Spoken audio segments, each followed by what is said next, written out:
करीब 30,000 टीचर अनुमोदित हैं, 21,500 टीचरों को तनख्वाह मिलती है। अगर मैं एवरेज 10,000 निकाल लूं तो इनको तनख्वाह साल भर देने के लिए उत्तर प्रदेश में 360 करोड़ का बजट केंद्र सरकार का चाहिए।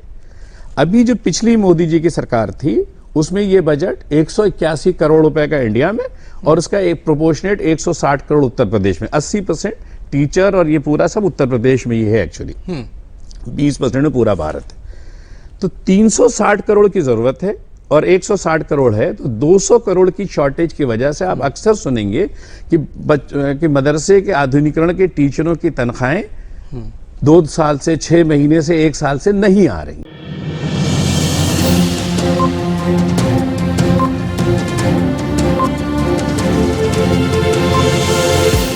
झूठ से दूर, खबरों से भरपूर। तारिक साहब, जिस तरीके से सर भी बता रहे थे कि मदरसा शिक्षा परिषद जो है या फिर मदरसा की शिक्षा को हम मजबूत करेंगे और दुनियावी तालीम के साथ उसको जोड़ेंगे। शिक्षा का मतलब सिर्फ नौकरी ही हासिल कर लेना होता है या फिर उसके कुछ और भी होते हैं सर?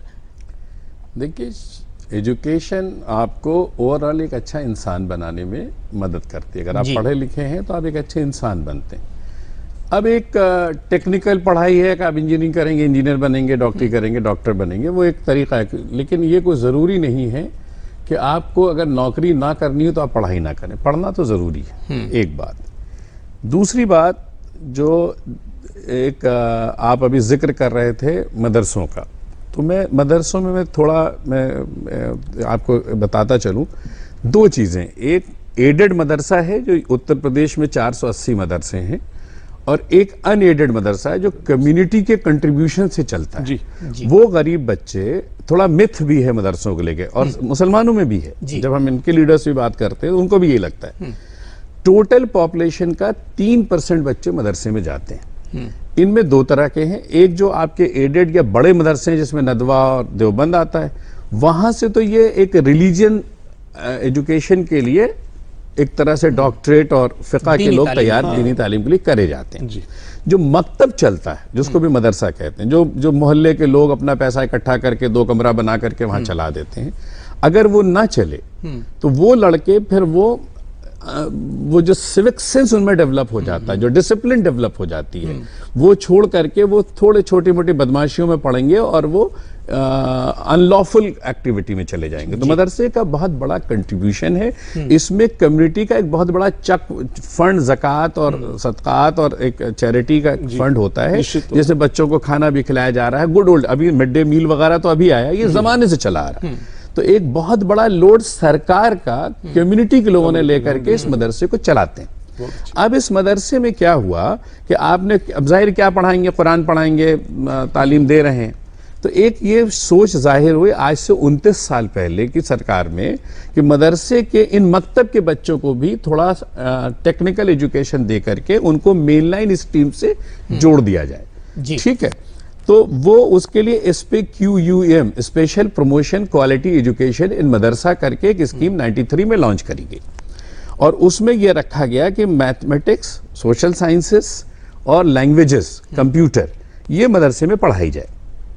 उसके लिए उत्तर प्रदेश में 30,000 टीचर, इसको थोड़ा कंफ्यूज मत करिए, 2 को बिल्कुल अलग करिए। एडेड मदरसे में तनख्वाहें 35-40 हजार है, वो एक अलग सब्जेक्ट है। जो आप आधुनिकीकरण की बात कर रहे हैं वो एक अलग स्कीम है। इस स्कीम में जो ग्रेजुएट होता है उसको 6,000, ग्रेजुएट टीचर को 6,000 का ऑनरेरियम दिल्ली सरकार देती है और 2,000 का ऑनरेरियम प्रदेश सरकार देती है। और जो पोस्ट ग्रेजुएट लोग हैं उनको 12,000 का ऑनरेरियम केंद्र की सरकार देती है और 3,000 उत्तर प्रदेश की सरकार देती है।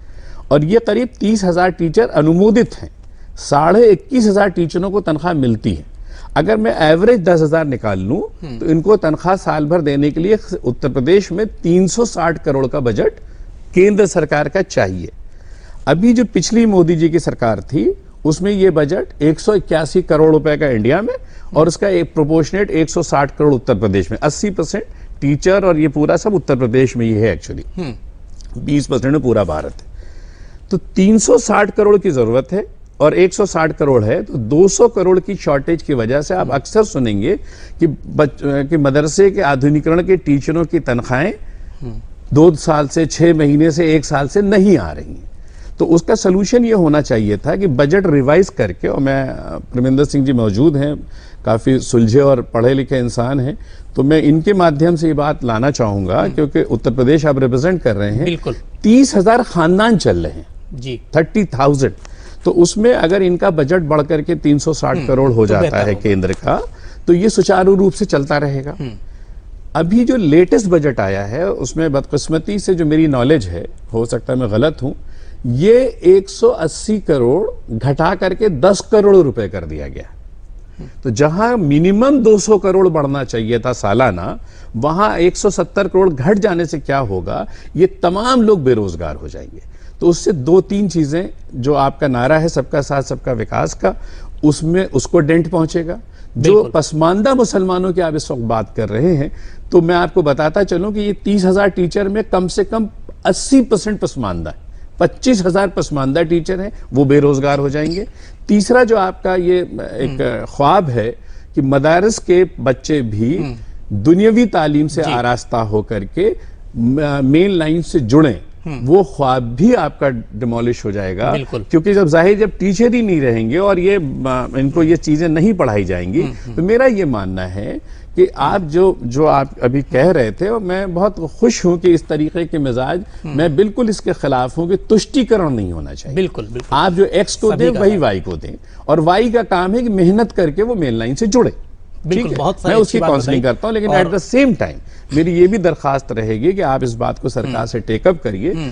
ये चलती हुई योजना पे हो सकता है कि 22,000 टीचर या 30,000 टीचर में 6-8 हजार ना पढ़ा रहे हों। बेईमानी ये हर सिस्टम में। बिल्कुल, कोई भी योजना आप किसी भी धर्म के लिए, किसी भी डिपार्टमेंट के लिए डालेंगे, वहां पोटेंशियल है, मॉनिटरिंग की जरूरत है। तो आप जो खराब लोग हैं, वो कैसा सिस्टम बनाइए, अगर उनकी अटेंडेंस पुअर है टीचर की, निकाल बाहर करिए। बहुत अच्छी बात। लेकिन जो पढ़ा रहे हैं उनके यहाँ भुखमरियां ना फैलें। वो बच्चे, वो इंस्टीट्यूट बहुत लंबे चौड़े हैं, 29 साल पुरानी योजना है, इसको और सुचारू रूप से चलाना चाहिए। बहुत अच्छी बात कही है।